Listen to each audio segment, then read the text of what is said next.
2022년 1월 17일 월요일 누가복음 5장 1절로 11절 말씀. 우리가 옹이하여 하나님의 말씀을 들을새 예수는 게네사렛 호숫가에 서서 호숫가에 두 배가 있는 것을 보시니 어부들은 배에서 나와서 그물을 씻는지라. 예수께서 한 배에 오르시니 그 배는 시몬의 배라. 육지에서 조금 뛰기를 청하시고 앉으사 배에서 무리를 가르치시더니 말씀을 마치시고 시몬에게 이르시되 깊은 데로 가서 그물을 내려 고기를 잡으라. 시몬이 대답하여 가로되 선생이여 우리들이 밤이 맞도록 수고를 하였으되 얻은 것이 없지만은 말씀에 의지하여 내가 그물을 내리리이다 하고 그리한즉 고기를 애운 것이 심이 많아 그물이 찢어지는지라. 이에 다른 배에 있는 동물을 손짓하여 와서 도와달라 하니 저희가 와서 두 배의 채움에 잠기게 되었더라. 시몬 베드로가 이를 보고 예수의 무릎 아래 엎드려 가로되 주여 나를 떠나소서 나는 죄인이로소이다 하니 이는 자기와 및 함께 있는 모든 사람이 고기 잡힌 것을 인하여 놀라고 세베대 아들로서 시몬의 동업자인 야고보와 요한도 놀랐습니다. 예수께서 시몬에게 일러 가라사대 무서워 말라 이제 후로는 내가 사람을 취하리라 하시니 저희가 배들을 육지에 대고 모든 것을 버려두고 예수를 쫓으니라. 아멘. 오늘 누가복음 5장 1절로 11절 말씀은 우리가 잘 알고 있는 예수님께서 베드로를 제자로 부르시는 이야기입니다. 사실 뭐 잘 알고 있지만 이 이야기 안에는 여러 가지 의미들이 숨겨져 있습니다. 일단 예수님께서 말씀을 이렇게 무리에게 가르치실 때 아무래도 사람들이 계속 예수님 주위로 몰려들다 보니 의외로 예수님의 가르침이 사람들에게 제대로 전달될 수가 없었습니다. 그래서 예수님께서는 바닷가에 배를 대고 배 위에 앉으셔서 육지 쪽으로 사람들을 앉혀놓고 말씀을 이렇게 가르치시는 그런 방식을 선택하신 거죠. 이때 시몬의 배에 오르십니다. 5장 3절 예수께서 한 배에 오르시니 그 배는 시몬의 배라. 육지에서 조금 뛰기를 청하시고 앉으사 배에서 무리를 가르치시더니 되게 단순하게 표현되어 있긴 합니다만 지금 시몬은 사실 아직까지는 베드로라고 누가복음에서 표현되지 않습니다. 그냥 시몬이다 라고만 표현되고 있습니다. 시몬은 어부였고요. 전날 밤새도록 고기를 잡으려고 했지만 고기를 전혀 잡지 못했습니다. 베테랑 어부였던 시몬이 이렇게 허탕을 치고 이제 그냥 돌아와서 빈 그물을 그냥 물에 씻고 있었는데 예수님께서 배를 띄워달라고 하신 거죠. 사실 이 순간부터 벌써 시몬은 좀 다른 사람이라는 걸 알 수 있습니다. 왜냐하면 우리가 예를 들면 밤새 뭔가 힘들게 일을 했는데 허탕을 쳤고 그리고 나서 결국 돌아와서 그냥 어쩔 수 없이 다음을 기약하면서 장비를 재점검하고 있는 상황에서 누군가가 나에게 와서 부탁을 한다면 사실 이런 부탁을 들어줄 만한 사람은 그리 많지 않습니다. 그리고 이게 사실은 그냥 배를 띄우기만 하면 되는 문제가 아니고요. 상식적으로 이 물에 배를 띄우면 배가 이렇게 좀 움직이게 되어 있습니다. 이 물결에 의해서 밀려 나가든지 밀려 들어오든지 뭐 좌로 움직이든지 우로 움직이든지 하겠죠. 따라서 사람들을 이렇게 가르치기 위해서는 적당한 거리를 육지에서 띄운 다음에 적당한 위치에 고정되어 있어야 하고 그 위치를 잡고 고정하기 위해서는 예수님께서 사람들을 가르치시는 내내 베드로는 계속 노를 저어야만 했습니다. 그러니까 사실은 어제 밤새 일하고 허탕치고 와가지고 힘이 빠진 상태에서 다시 배를 띄워서 뭐 얼마나 시간이 걸렸을지 모르지만 꽤 오랜 시간 동안 예수님이 가르치시는 동안 베드로는 또 계속 노를 젓고 있었다는 거죠.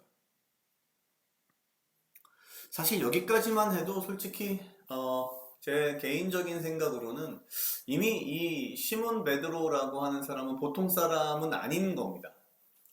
뭐 많이 배우지는 못했을지 몰라도 굉장히 뭔가 인격적으로 성숙한 사람일 뿐만 아니라 예수님께서 가르치시는 것을 옆에서 노를 저으면서 계속 가까이서 들으면서 아, 이분이 보통 분이 아니구나라는 것을 굉장히 정확하게 캐치를 아마도 했을 거라는 생각이 드는 거죠. 4절 말씀을 마치시고 시몬에게 이르시되 깊은 데로 가서 그물을 내려 고기를 잡으라. 역시 아직까지도 베드로라는 말이 나오지 않고 시몬이라고 부릅니다. 또 이제 여기서 다른 어떤 뭐랄까요?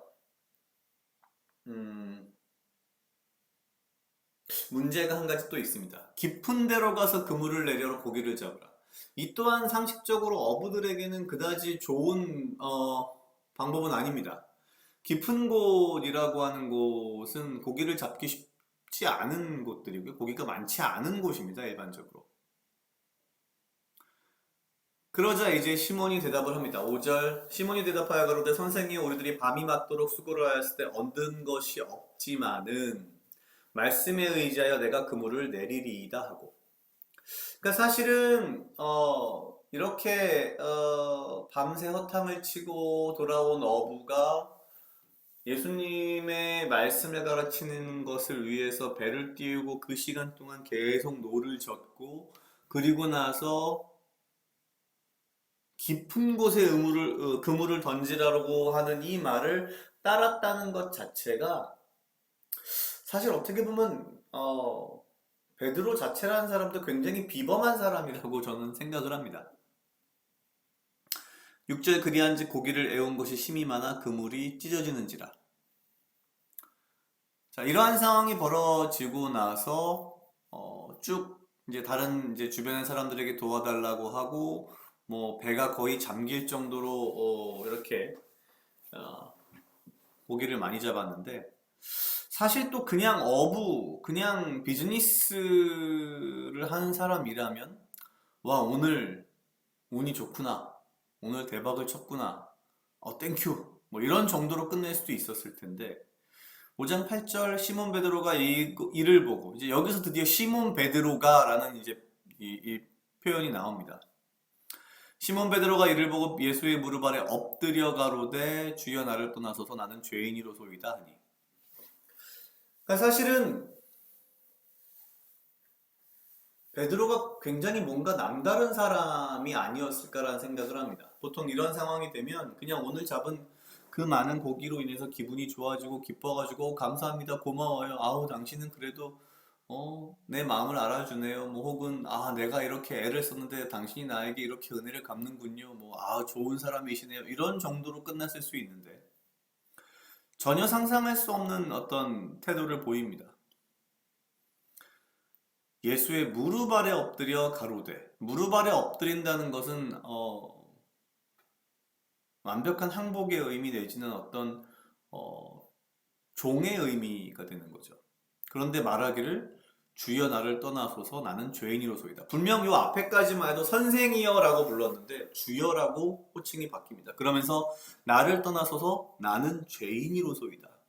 굉장히 많은 물고기를 잡고 나서 나는 죄인입니다라는 고백을 했다는 건 참 솔직히 잘 이해가 되지 않습니다. 저 같은 그냥 일반적인 사람들은 야 저게 어떻게 가능할까? 저게 만약에 내가 저 자리에 있었다면 나는 그냥 되게 와 운이 좋구나 기분 좋다 오늘 대박 쳤다 내지는 다음부터는 이 사람한테 좀 물어볼까? 어디다가 그물을 내리면 좀 고기를 많이 잡을 수 있을지 좀 이렇게 딜을 한번 해볼까? 내가 계속 배를 좀 띄워서 당신이 이렇게 남들을 가르칠 때 내가 배를 좀 띄워가지고 이렇게 도와줄 터이니 당신도 나를 좀 도와주시는 게 어떻겠소? 뭐 이런 사실 얼마든지 그런저런 여러 가지 다른 생각들을 할 수 있었는데 베드로는 바로 나는 죄인이로소이다라는 고백을 합니다. 그러니까 사실 참 저도 어려서부터 이 부분을 계속 읽으면서도 지금까지도 잘 이해가 안 되는 부분은 어떻게 그런 고백을 할 수 있지? 어제 밤새 허탕을 쳤고 예수님을 좀 도와드렸는데 말도 안 되는 명령에 순종했더니 엄청난 양의 놀라울 정도의 양의 사실상 불가능할 정도의 양의 고기를 잡았다. 이러면 내가 어떤 반응을 할까? 조금 더 지금의 현실적인 생각을 해본다면, 뭐 예를 들면 누군가가 나에게 내가 누군가를 이렇게 도와줬더니 그 사람이 나에게 번호 7개를 알려주고 내가 그 번호대로 찍었더니 로또에 당첨이 됐다. 그럼 나는 그 다음에 무슨 반응을 할까? 아마 대부분의 사람들은 재물에 대해서 기뻐하거나 놀라워하지, 이렇게 나는 죄인이로소이다라는 반응을 할 것 같지는 않습니다. 솔직히 제 개인적으로도 아직까지도 참, 베드로는 이 사람 자체가 이미, 보통 사람은 아니었던 것 같다라는 생각을 하는 이유이기도 합니다. 그러고 나서 베드로와 형제들, 야고보, 요한 이런 사람들도 다 이제 예수님을 따르는 거죠. 5장 11절 저희가 베드를 육지에 대고 모든 것을 버려두고 예수를 좇으니라. 사실 제가 아주 어릴 때는요, 이 말 자체가 잘 이해가 되지도 않을 뿐더러 솔직히 다른 한편으로는 어찌 사람들이 이렇게 무책임할 수 있는가라는 생각도 사실 좀 했었습니다. 어부가 갑자기 배를 버려두고 예수님을 쫓는다. 어, 어쩌면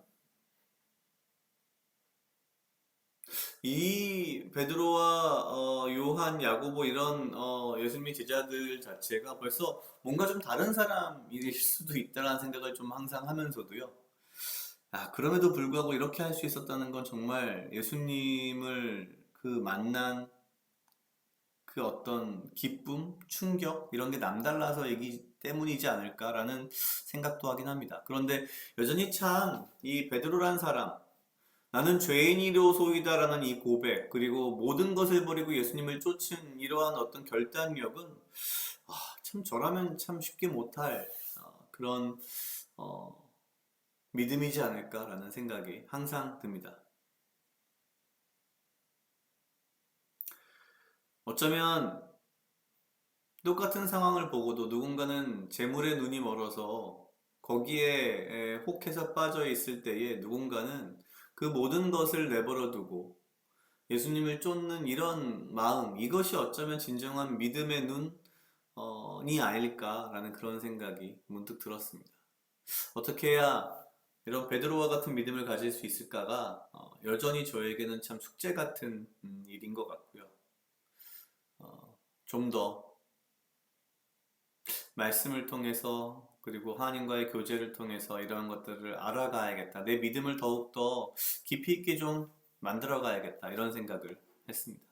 같이 약 2분 정도 묵상하시겠습니다.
다 같이 기도하시겠습니다. 하나님 아버지 감사합니다. 주여 이 하루도 나와 동행하여 주시옵소서. 주님, 나로 하여금 사랑하게 하시옵소서. 아버지여 나를 헤아려 하는 그 어떠한 무리들로부터 나를 지키고 보호하여 주시고 내가 오직 주님 주시는 지혜와 명철로 이 하루를 살아가고 나에게 필요한 건강과 육체적 강건함을 허락하여 주시옵소서.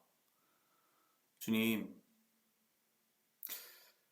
나는 아직 베드로와 같은 그러한 믿음의 눈을 가진 자가 아닌 것 같습니다.